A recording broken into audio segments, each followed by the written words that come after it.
السلام علیکم اسٹوڈنٹس، کیا حال ہیں آپ کے؟ امید کرتا ہوں آپ سب ٹھیک ہو، خیریت سے ہوں گے۔ ڈیئر اسٹوڈنٹس، آج میں کچھ امپارٹنٹ ایبریویشنس لے کے آیا ہوں جو نوٹنگ میں استعمال ہوتے ہیں۔ آفس جو کام ہوتا ہے، آفس ورک ہوتا ہے، جیسے اسسٹنٹ ہوتا ہے UDC، یا کوئی کلرک ہوتا ہے LDC، اسٹینوٹائپسٹ یا سیکشن آفیسر۔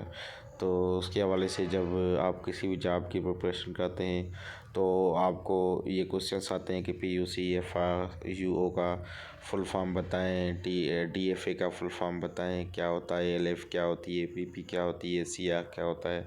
تو اس کے شارٹ فارمس دیے جاتے ہیں ایگزام میں، اس کا فل فارم آپ کو پتہ ہونا چاہیے، لازمی پڑھنا ہوتا ہے۔ اس کے بعد جب آپ کوئی انٹرویو دیتے ہیں اسسٹنٹ کا، UDC کا، اسٹینوٹائپسٹ کا، تو وہاں پہ بھی کام آتے ہیں۔ یا اس کے علاوہ آپ کسی جاب میں ڈیوٹی میں مطلب کسی بھی ڈپارٹمنٹ میں ڈیوٹی یا جاب کر رہے ہیں تو اس میں بھی یہیں سے جو ہے آپ کو کچھ کنفرنس ہوگی۔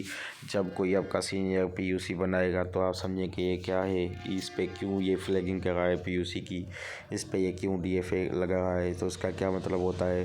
تو جب آپ کو شارٹ فارم آئے گا کہ PUC کیا ہوتی ہے، کیا چیزیں، پھر ہی آپ سمجھ پائیں گے۔ تو آج میں یہ جو موسٹ امپارٹنٹ ایبریویشنس ہیں یہ میں نے پاکستان سیکریٹریٹ انسٹرکشنز 2004 سے لیے ہیں، تو آپ اس کو لازمی اچھی طرح سے دیکھیں۔ ایک ایک کو میں ایکسپلین کرتا ہوں۔ سب سے پہلے ہے PUC کا فل فارم ہے پیپر انڈر کنسیڈریشن، اور یہ PUC والا جو شارٹ فارم ہے یہ مجھے یاد ہے کہ جو UTS ہے، یونیورسل ٹیسٹنگ سروس، اس میں نے کوئی ٹیسٹ دی تھی تو اس میں نے دیکھا تھا یہ آیا تھا، اور بھی ایک دو ٹیسٹنگ سروس ہیں جس میں یہ آ چکا ہے۔ اس کے بعد FRA کا مطلب ہوتا ہے فریش ریسیپٹ، CORR کریسپونڈنس کے لیے لکھتے ہیں، UO مطلب انآفیشیل کے لیے لکھتے ہیں، DO ڈیمی آفیشیل یا آفیشلی، اس کے لیے SN کا مطلب ہوتا ہے سیریل نمبر۔ کیونکہ بڑے جو مطلب یہ نام سے اتنا ٹائم نہیں ہوتا آفیسرس کے پاس کہ وہ لکھیں، یا اتنا پیج بڑا نہیں ہوتا کہ زیادہ پیج میں کمپلیٹ ڈیٹا آ جائے، ٹھیک ہے۔ تو اس کے لیے یہ شارٹ کٹس استعمال کی جاتی ہیں۔ KW keep with file, LF ہوتا ہے لنکڈ فائل ہوتا ہے اس کا کسی بھی ڈاکومنٹ کا، DFA ہوتا ہے ڈرافٹ فار اپروول، کوئی ڈرافٹ بناتے ہیں اپروول کے لیے آفیسر کو دکھاتے ہیں، اس کو DFA لگاتے ہیں آپ۔ میمو ہوتا ہے جس کو میمورینڈم کہتے ہیں۔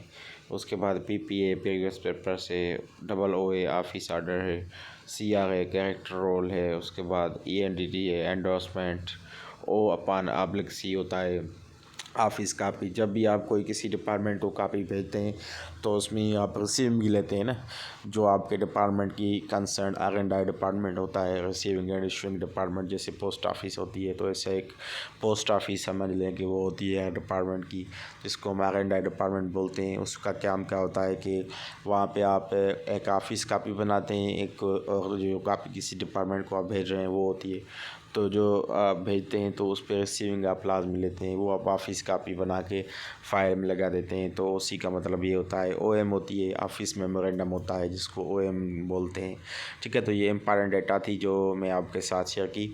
امید کرتا ہوں کہ آپ کو بہت کچھ سیکھنے کے لیے ملا ہوگا آفس کام کے حوالے سے، کیونکہ میں خود بھی اسسٹنٹ رہ چکا ہوں لاسٹ ایئرس میں کچھ ٹائم پہلے، تو میرا الحمدللہ بڑا سا ایکسپیرینس ہے کہ کیسے جو ہے وہ کام ہوتا ہے آفس کا۔ تو اسی حوالے سے میں آپ کو گائیڈ کیا۔ اگر کوئی آپ کو کنفرن ہے کوشچن ہے تو آپ بالکل پوچھ سکتے ہیں، اینڈ کائنڈلی میرے چینل کو سبسکرائب کریں، لائک کریں، بیل آئیکن کو کلک کریں، اینڈ دوستوں کے ساتھ بھی لنک شیئر کریں۔ اگر آپ کسی بھی جاب کی، اسسٹنٹ کی، UDC کی، LDC کی، یا اس کے علاوہ FPSC کے کسی ون پیپر کی پریپریشن کر رہے ہیں تو میرا book MCQs bunch for one paper لازمی پڑھیں، ضرور پڑھیں، اس سے آپ کو بہت اچھا فائدہ ملے گا۔ تو یہ میرا WhatsApp نمبر دیا ہوا ہے فائل میں، یہ آپ جو ہے اسی بھی رابطہ کر کے لے سکتے ہیں۔ تھینک یو، اللہ حافظ۔